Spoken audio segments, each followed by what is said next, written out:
갈등을 심하게 겪던 딸이 친정어머니를 찾아와서는 서름을 호소하면서 이렇게 말합니다.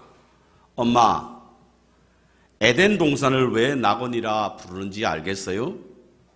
그곳에는 시어머니가 없거든요. 정말 그런 것 같습니다. 그러자 현명한 이 친정어머니가 이렇게 말합니다. 얘야, 노인은 과식을 하면 수명이 짧아진단다. 그러니까 매일 맛있는 음식을 대접해 드려보렴. 며느리는 매일 시어머니의 입맛에 맞는 음식을 준비했다고 합니다. 그랬더니 얼마 지나지 않아 며느리를 대하는 시어머니의 태도가 부드럽게 변했답니다. 며느리도 인정 많은 시어머니에 대한 증오가 사라지고 효부로 소문이 났다라고 하는 이야기가 있습니다.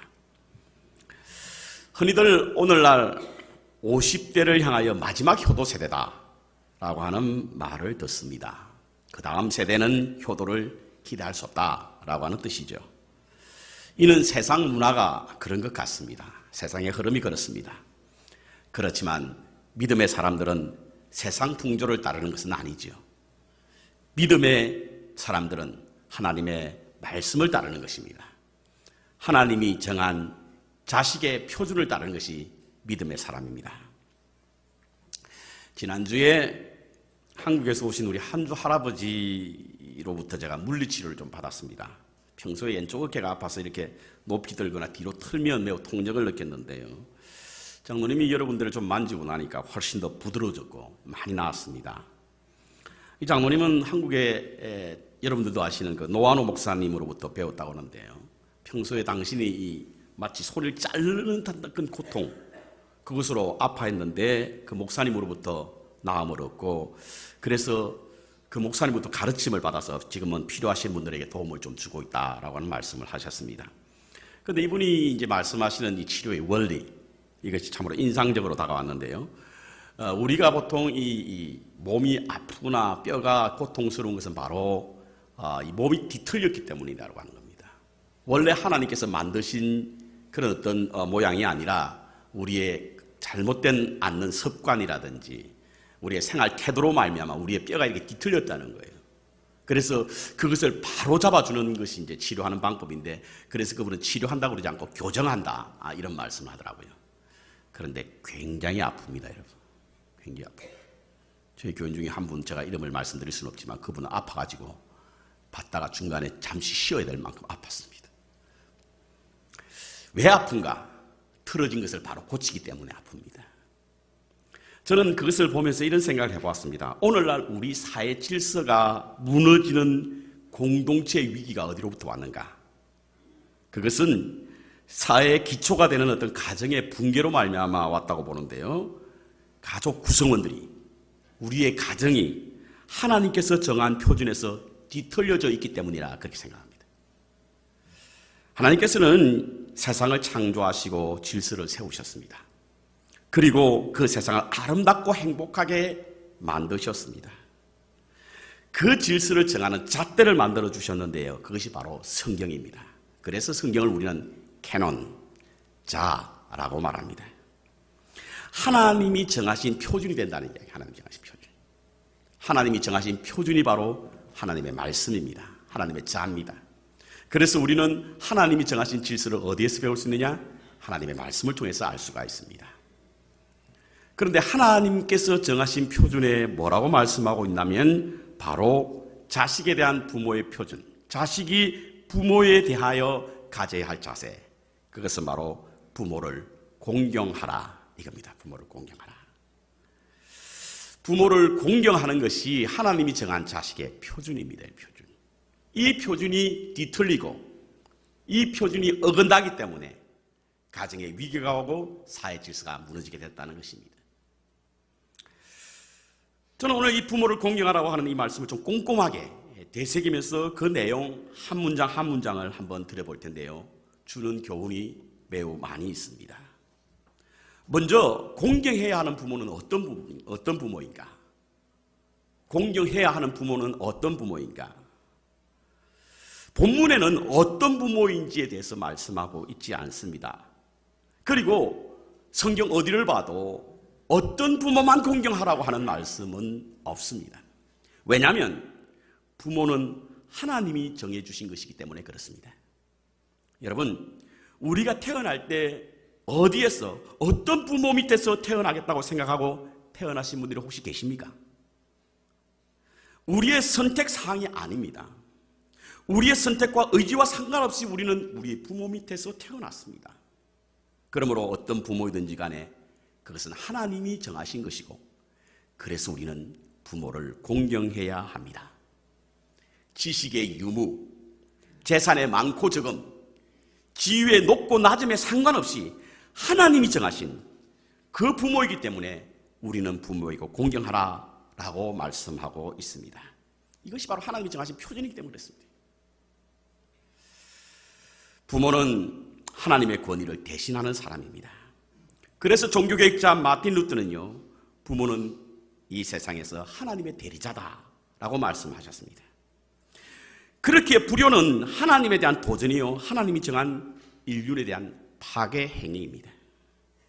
사도 바울은 골로새서 3장 18절에 부모를 대할 때 죽게 하듯 하라 라고 하는 말씀을 통해서 우리가 부모 공경, 그 부모는 어떤 부모이든지 상관없이 공경해야 될 줄 믿습니다.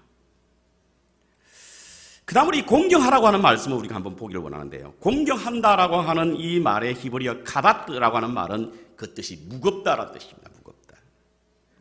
이는 부모를 가치 있게 여기고 중요한 분으로 존경하라, 이런 뜻입니다. 그럼 가치 있게 여기고 중요하게 여길 부모는 어떤 모습으로 공경해야 하는가? 무엇을 공경해야 하는가? 첫 번째로 지나온 세월을 공경하시기 바랍니다. 우리 부모님들의 지나온 세월의 공경받아야 마땅할 것으로 여깁니다. 간혹 텔레비전을 보면요, 소가 태어나는 장면을 볼 때가 있습니다. 여러분들도 보셨는지 모르겠습니다만, 소가 태어날 때 그 소 주인이 손을 집어넣어서 그 송아지 끄집어내죠. 그렇습니다. 근데 이게 이제 잘 빠지지 않을 때는 묶더라고요. 묶어가지고 빼냈는데, 신기한 것은 송아지가 태어나고 나서 그 소들도 양수가 있더라고요. 양수가 터지고 송아지가 태어나게 되면 들썩하고 태어나더니 비틀비틀거리면서 이내 걷기 시작하는 거예요. 그렇죠? 제가 본 소는 그렇습니다. 강아지도 마찬가지예요. 강아지도 태어나서 얼마 지나지 않아서 걷기 시작합니다. 근데 사람은 어떻습니까? 사람은 어미버 속에 10개월이 있어야 하고 태어나고서도 1년이 지나야만 걸을 수가 있습니다. 자기 자식이 걷는 것을 보면요, 부모들이 얼마나 좋아하는지 몰라요. 세상에 자기 자식만 걷는 줄 알아요. 그래서 막 기뻐하는 겁니다. 1년이 지나야만 겨우 걷기 시작하는데 스스로 밥을 먹기까지는 몇 년이 걸린다고요? 일반적으로 5년이 걸린다고 합니다. 스스로 자립하기 위해서는 얼마나 더 오래 걸려야 되는지 알 수 없습니다. 그런데도 자식들은 어떻게 생각합니까? 자기 스스로 장성해서 자립하게 되었다라고 생각합니다. 우리들의 성장과 우리의 자립이 있기까지 우리 부모님들의 희생적인 헌신이 없었다고 한다면 그것은 불가능합니다. 그래서 부모님의 삶을 이해인 수녀는 하얗게 머리 푼 억새풀과 같이 되었다라고 말하고 있습니다. 부모님들의 지나온 시간을 보면 참으로 말할 수 없는 질곡과 같은 삶을 살아왔습니다. 특히 우리 부모님들은 격동의 시간을 보낸 세대들 아닙니까? 때로는 그 속에서 살아남기 위하여, 자녀들 잘 키우기 위하여 몸부림치며 사셨던 우리 부모님의 지나온 시간들의 흔적을 우리는 마땅히 공경해야 될 줄 믿습니다. 두 번째, 부모님의 말씀을 존중하고 가치 있게 여겨야 합니다. 잠언서 23장 22절에 보면요, 너 낳은 아비에게 청종하라 라고 말씀하고 있는데, 이 청종이라고 하는 히브리어는 두 가지 의미가 있는데, 첫 번째로는 샴이라고 하는 말의 뜻으로 부모의 말을 주의 깊게 듣다라고 하는 겁니다.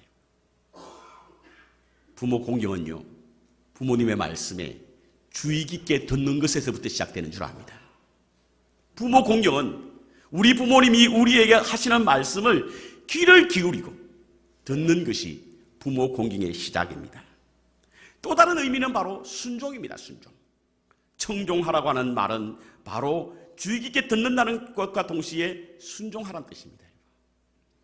아브라함이 믿음의 조상이 되었던 이유가 어디 있을까?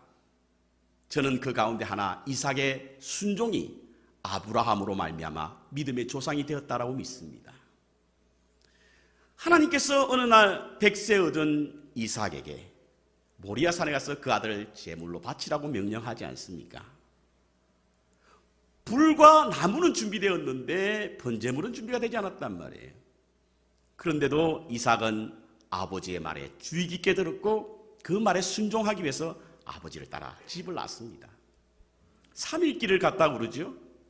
모리아산에 거의 도착할 즈음에 종을 그 자리에 두었을 때에 이삭이 3일 동안 그 묻고 싶었던 이야기, 아버지 왜 제물과 불은 있는데 왜 나무와 불은 있는데 왜 제물은 없습니까?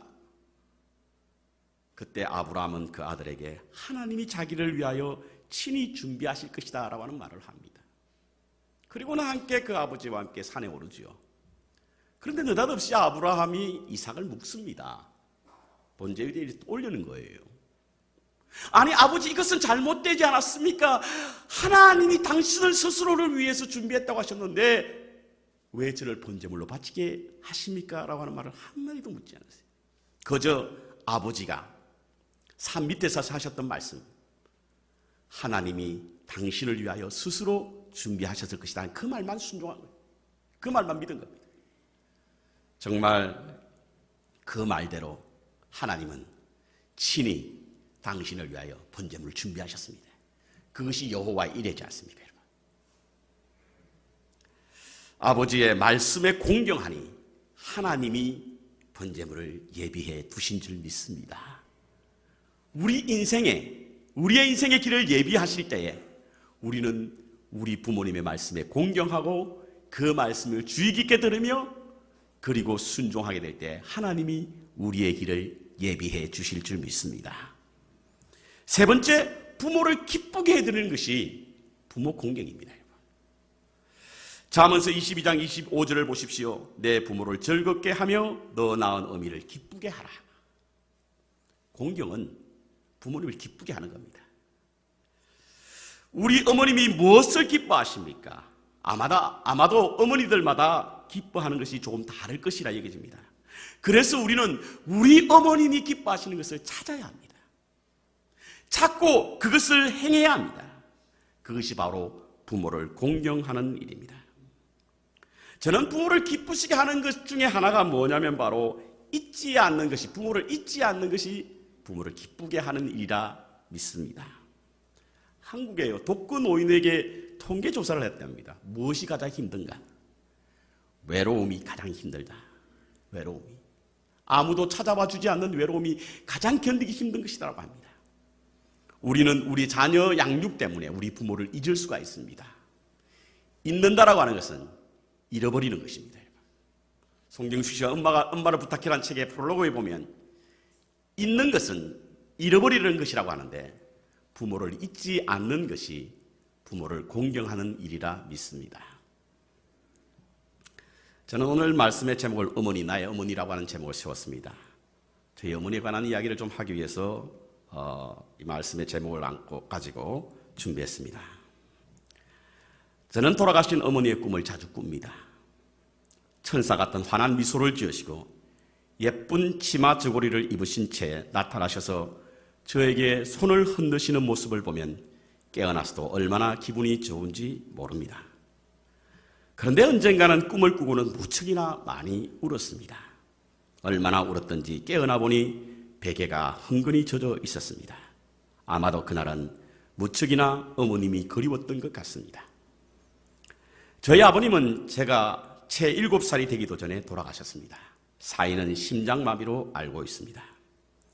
저는 아직도 그날을 생생하게 기억합니다. 유치원에 갔다가 집에로 돌아오니 사람들이 많이 모여 있었습니다.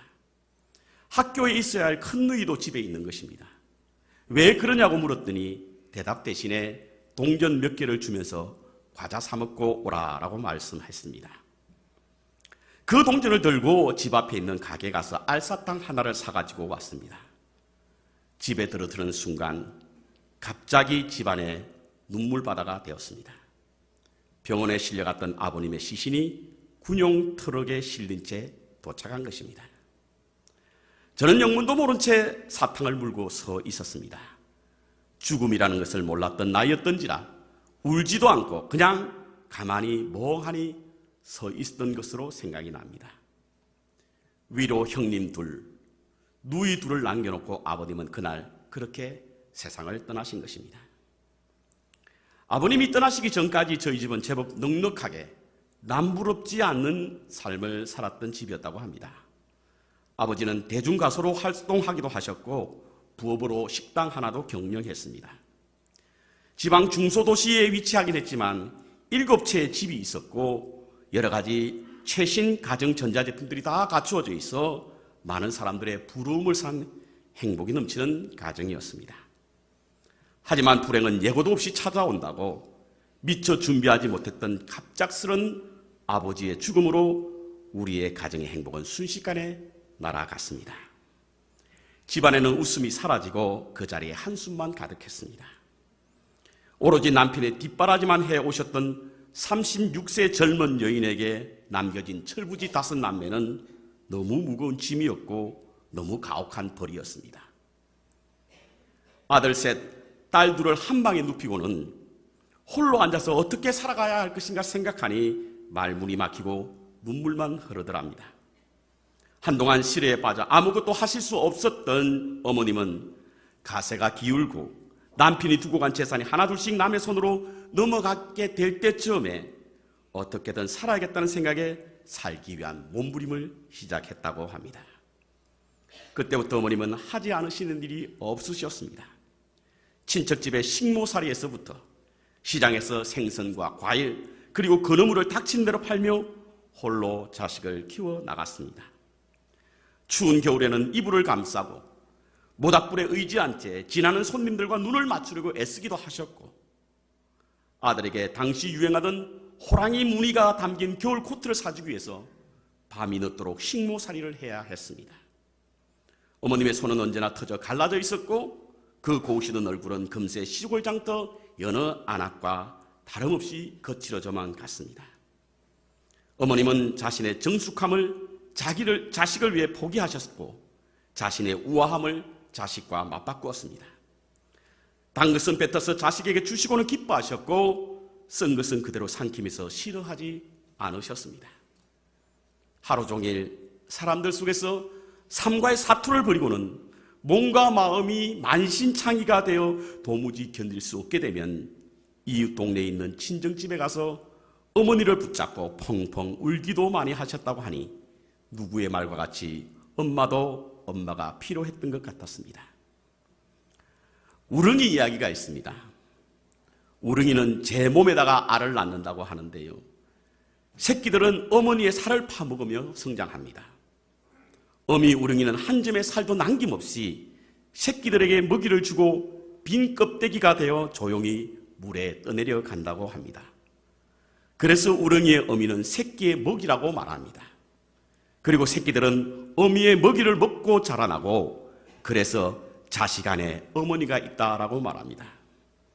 저희 어머님은 마치 우렁이와 같이 자신은 빈 껍데기가 될 때까지 그렇게 사셨습니다. 그리고 우리에게 어머니를 먹이로 우리는 어머니의 먹이로 성장하게 되었던 것입니다.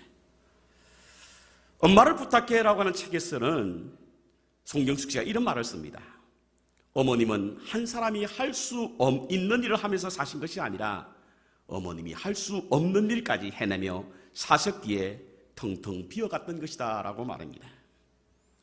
그렇게 자신의 몸을 돌보지 않으며 키웠던 막내 아들이 미국으로 가겠다고 했을 때에 한마디도 하지 않으셨던 어머님은 제가 출국하고 난 후에 집으로 돌아와 25년이나 더 지난 남편을 생각하며 밤을 새워 짐승처럼 우셨다고 합니다. 아들과의 이별의 슬픔에서 울었고 지나온 시간들에 생각하며 서러움에서 목 놓아 울었던 것입니다. 더 이상 일을 하실 수 없을 만큼 연로하셨을 때 어머님은 믿음 생활했습니다. 언젠가는 전화를 하시던 중에 아들 목사, 오늘 새벽 기도에서 아들 목사를 위해서 기도했어라고 하실 때 저는 목이 메어 한참 동안 말을 이어가지 못했습니다. 신심이 깊으셔서 이른 아침이면 어김없이 잠자리에 일어나셔서 누구에게 비는지 잘 모르지만 1시간 이상씩 아들과 딸의 이름을 불러가며 기도하신 어머님은 아들을 위해 기도할 때는 아들이 믿는 신에게 기도해야 된다는 믿음 때문에 일평생 님처럼 섬겨왔던 부처에게 등을 돌리는 거룩한 배신을 한 것입니다. 그리고 아들이 믿는 하나님이 싫어하시는 일들을 정리해 나가셨습니다. 더 이상 정한수를 떠놓는 일도 그만두시고 종갓집의 시집와 한 번도 맏며느리로서 의무를 그런 적이 없었던 제사도 다른 사람에게 맡겼습니다. 그리고는 오로지 막내 아들이 좋은 목사가 되기를 해달라고 눈물로 기도하셨던 것입니다. 제가 한국을 방문한다는 소식을 들으면 아들을 만날 생각에 몇 날을 잠을 이루지 못하고 기다리셨고 문에 들어서는 순간까지 시선을 때문에 고정시키시던 어머님은 저를 만날 때면 푹 패여진 눈에 반가움의 눈물이 금세 젖어들기도 했습니다. 준비해간 며느리, 손자, 손녀의 사진을 보며 소매로 그 사진을 닦으시며 노안으로 잘 보이지 않으시는지 연신 눈을 비벼가며 보시기도 하셨고 동네 양로원에 가실 때는 아들 자랑하신다고 품속에 넣어 가시기도 하셨습니다. 고국의 시간들을 보내고 미국으로 돌아올 때면 메마르고 갈라져 막대기처럼 차갑고 딱딱한 손으로 제 손을 맞아보시며 건강하고 행복하며 자식을 잘 키우라고 당부하셨던 어머님은 2011년 10월의 어느 멋진 날에 두 번의 천국의 환상을 보시고 난 후에 딸에게 마지막으로 천국이 좋으니 너도 교회 열심히 나가라는 유언을 남긴 채 그토록 보고 싶어 했던 막내 아들의 한국 방문 한 달 전에 세상을 떠나셨습니다. 언제나 우리의 곁에서 영원히 떠나지 않으실 줄 알았던 어머님은 천사와 같은 얼굴을 하신 채 한 점의 티도 남기지 않으시고 한 점의 부끄러움도 없이 저희 곁을 떠나신 것입니다. C.S. 루이스의 말이 생각납니다. 우리는 에로스에 의해서 태어나고 스톨게에 의해서 양육되고 필로스에 의해서 성숙되며 아가페에 의해서 완성된다. 에로스나 스톨게나 필로스는 그리고 아가페는 모두 다 사랑이라는 헬라어입니다. 그러나 그 의미는 다릅니다. 에로스는 애정적 사랑, 스톨게는 혈연적 사랑, 그리고 필레아는 존경적 사랑인데 아가페는 희생적 사랑입니다. 우리 인생은 아가페, 곧 희생적인 사랑으로 완성되는데 그 사랑이 바로 우리 부모의 사랑이라고 여겨집니다. 어머니라고 이름을 부르면 눈물이 난다는 어떤 시인의 말과 같이 저도 어머니를 생각하면 눈물이 납니다. 아무것도 필요 없고 전화만 자주 해달라는 그 소박한 부탁마저도 제대로 드리지 못하고 제가 필요할 때만, 제가 보고 싶을 때만 저는 철없고 이기적인 제 자신이 부끄럽고 또한 죄송하기 때문입니다. 어머님은 세상의 모든 자식들이 가장 먼저 부르고 가장 나중까지 간직하는 호칭이자 이름이다라고 하는 말이 있습니다. 그래서 지금도 어머님이 사무치게 그립습니다. 우리 노래 하나 부를까요? 마도 마임이라고 하는 노래인데 여러분들 잘 아시는 노래죠. 우리 함께 부르겠습니다.